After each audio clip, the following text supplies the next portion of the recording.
Okay, to everyone. I will continue. My name is Lieutenant Colonel Associate Professor Dr. Inderjit Singh. I'm from the National Defence University. We are looking at the measurement of intangible human elements in determining military combat readiness.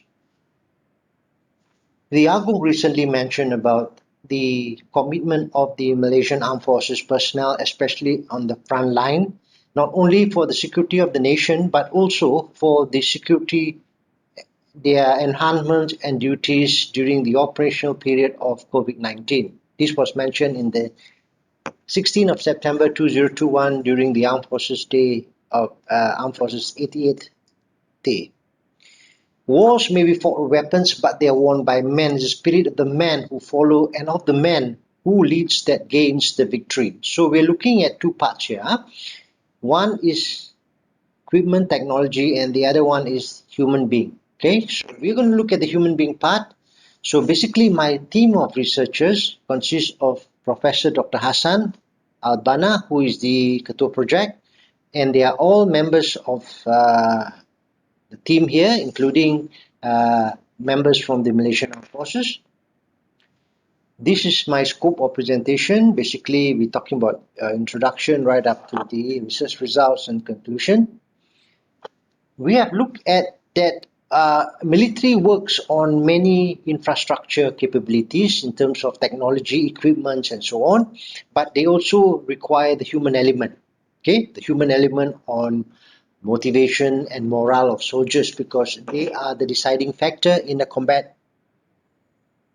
area. Okay, so combat readiness is measuring materials. So we have the two parts. One is measuring of the equipment, manpower, firepower, munitions, logistics, and also we have the training aspects of the soldiers, both individual and collective.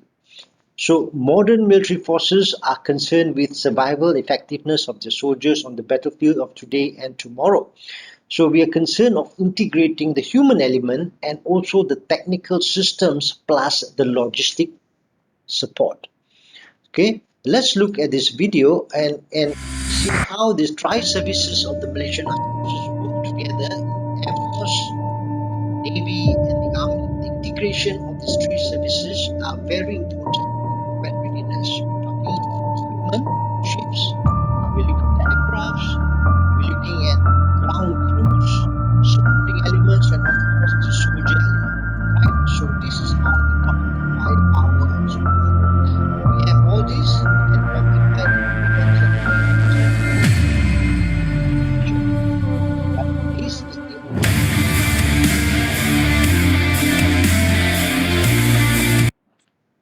What drives soldiers' sense of duty, loyalty, and commitment, influencing their attitude, behavior, and ultimately duty performance? This is the culture in military combat readiness. All right. So combat readiness consists of two. One is the situational force scoring, which is basically a quantitative means of measuring the firepower, mobility, communication, logistics, and the serviceability. And we have the psychosocial dimensions, psychological attributes, both combine the tangible and the intangible, you get the combat readiness. We are looking at these psychosocial attributes, which is our research on the human element. Okay, so the Malaysian system has the system for scoring where you can get the number of soldiers, the equipments, the serviceability operational, the logistic support, and so on, so that we can go for an operation or a combat duty with this quantifying number of equipment and trained soldiers. No problem. So the human dimension talks about the three integral part. Basically, it talks about the moral domain, cognitive domain, and physical domain. This is how we are looking at the research. We're going to measure this. So we're going to measure this so that we know our soldiers are ready in terms of individual, collective, and also a big organization, a team like a brigade or a division to go for combat duties. So we need to integrate and synchronize a soldier's tangible, intangible human dimensions and the technology plus the logistic support. Okay. So this research looking at basically the intangible human dimensions. We are looking at the moral domain and the cognitive domain. we're looking at the man-machine method. Of course, machine, we have the equipment, we can quantify them and so on, technology. And then we have the methods, the tactics. The military has all sorts of doctrines, standing operational procedures for all divine conventional warfare and so on.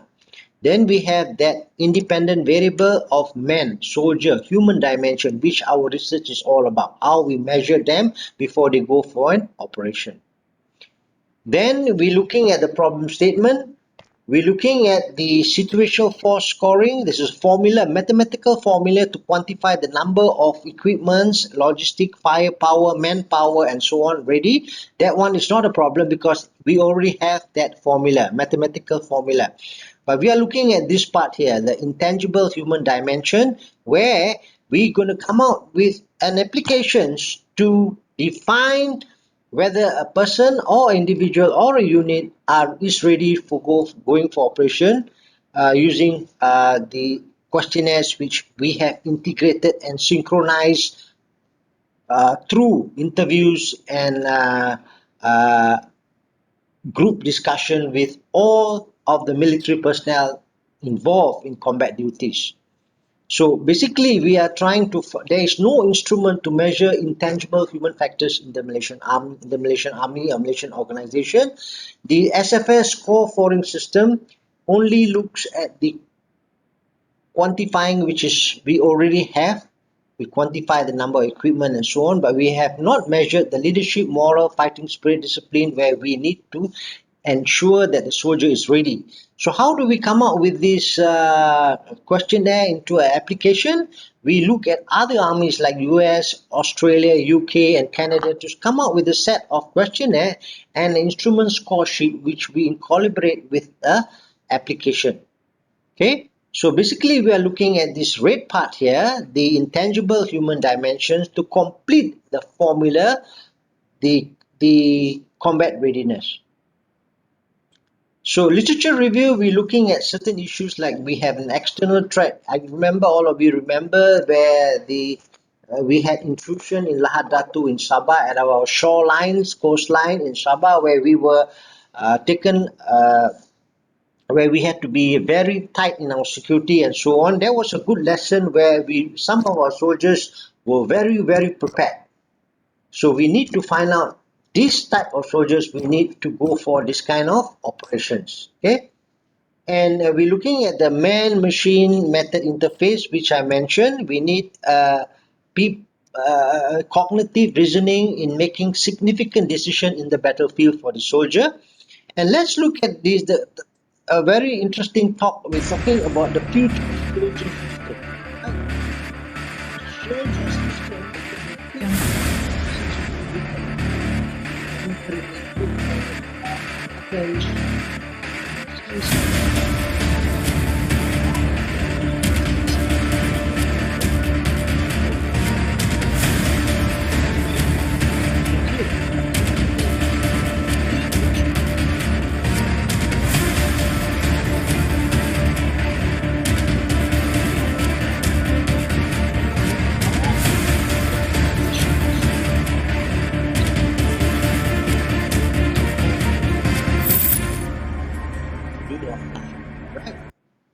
So the methodology, we do survey and questionnaire, in-depth interviews, focus group interviews, data collection, pilot test as per normal research. But prior to coming out with our application on the question and so on, we did the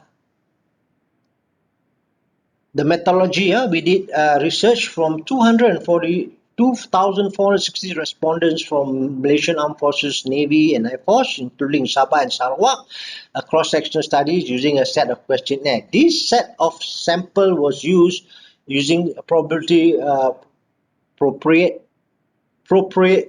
stratified random sampling, which was done in all combat areas. We get soldiers. Prior to this, coming out of this, we came up with the questionnaire.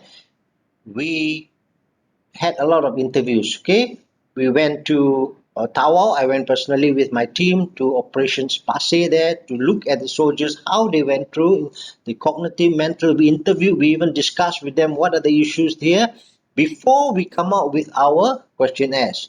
Okay, here is Pulau, Kapali, Tawau, and then these are operational areas at the coast of Sabah, Tawau. And I also interviewed the Chief of Defence Force, Tan Sri General Effendi, General Tan Sri Effendi Buang, on our uh, application and also our reasoning on having this measurement of human intangible dimension. Okay, and we get many of the courses which I attended and also lectured. I get feedback like this defense college from all students from all over the world, and we also look at the other ranks, sergeant majors, so that they can get we can get an overview not only the officers but also of them the other rank. We have group discussions, senior CNCOs.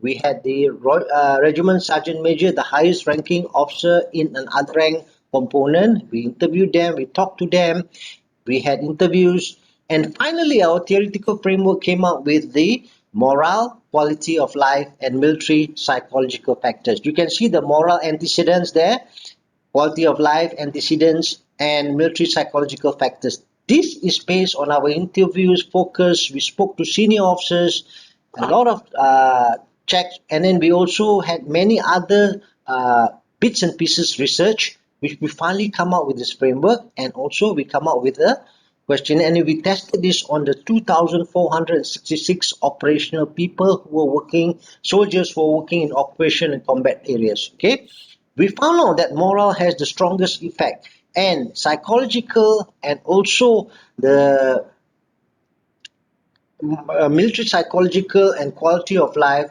explains about 62.9% of the variance. So our application of the questionnaire has been tested on 2,466, and we can come up with the results telling us which has the highest impact on the human dimension, and we can improve on it using preventive measures and also corrective measures for soldiers in the combat area and soldiers before they go for combat area. We can determine which are the good soldiers which are ready, battle ready, and which are not so ready. It's okay, we can still take these not ready soldiers to be trained again so that they will be battle readiness. Okay, so our structural model of intangible combat readiness, I will not dwell too much on the quantitative method, but generally we have came up with the 62.9 R squared values of the three components of morale, quality of life, and also the psychological military factors. Okay, of course, moral is very, very important. So we found out that moral is one of the most important aspects in a soldier when he goes for combat duties. Okay, so we came out with a product description. We came out with a measurement tool, which we are intend to come out with a CRIB apps to measure the individual and also a team. Uh, this is subject to, because of confidentiality in the Malaysian Armed Forces, this will be only for a confidential part, okay, in terms of our application.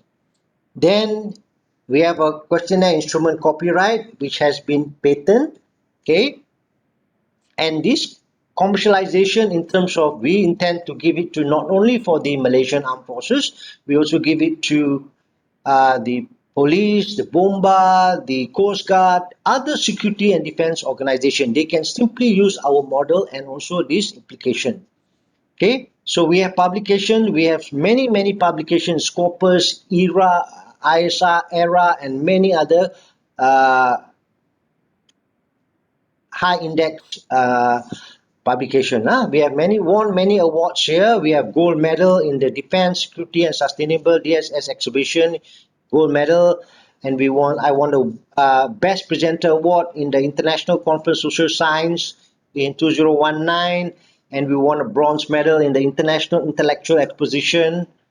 We won also the gold medal in the International Award of Merit by Government of Croatia.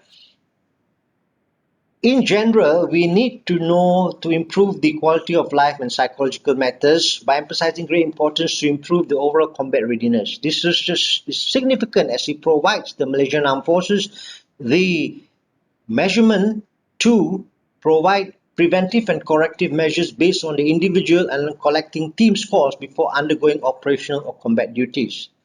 The research promulgated that there is a need for quantitative assessment through questionnaire which must be tabulated to individuals and organization, a scoring working worksheet which will be used as a CRIB application which is only meant for the military because of its confidentiality. We will only embark on that, but we can also give it to the other security agencies like police, bomba, and also the coast guard and so on. With that, I thank you very, very much.